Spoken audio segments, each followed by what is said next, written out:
I start with the plaster of Paris that I pick up locally in the Lowe's hardware store. Make sure that I have is a mask to wear during this process because I certainly do not want to be inhaling any of the plaster. You want to have some boards that are cut to box in whatever it is that you're making a mold of, and then your clamps. All of these, especially the clamps, you should be able to pick up at the hardware stores. You need a bucket in order to mix up the plaster and the water.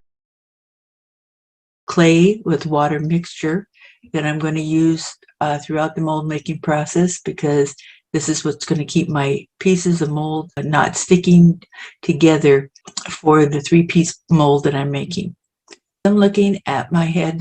I'm going to be looking at ears and the eyes and the nose to make sure that there's no undercuts that could catch the mold and make it difficult for me to pull it apart. The head is going to be angled slightly at a 45-degree angle.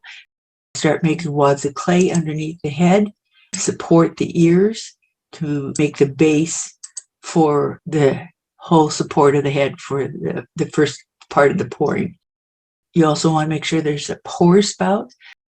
I box in the side of the mold. Get ready to put up the sides and clamp it. To make the plaster, which is usually 2-to-1, meaning there's more water than plaster. You want it to be a nice, creamy type texture. I start pouring it, and I want to make sure that I have it poured to where it's definitely a ½ inch or more above the nose. Once the mold is set up, which that usually still takes about 20 minutes to about 30 minutes, now I'm ready to do the next stage. Pull away all of the clay that I put around the head. Gently pull it away.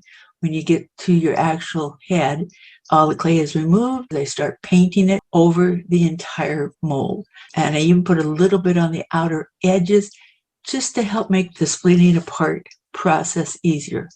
I'm going to make a wall to divide the head in half. And you're going to take it right to the edge of your mold. You do not want any gap. I also put a little bridge of clay there just at the very top. Plaster goes on the opposite side of where I have that wall supported. Pour that all the way up to the top. I'm going to let it set up and dry. After it's dried, remove the clay. Now I need to pour that third part of the mold. I go inside and paint it with my thin down of clay and water. It's poured and it's setting up. Now it's time to take the mold apart. I can score this a little bit, and I also dig out clay. That's the pour hole. Then I use chisel, and you just kind of give a little twist to it, and it's going to pop out. Pick up the other 2 pieces and put the chisel there with this little twist of the wrist. Have it pop. I can remove the other 2 pieces. And once those pieces are done, I can wash them down with soap and water. Then I band them up together, dry for about 10 days, and then they are ready for the porcelain pouring.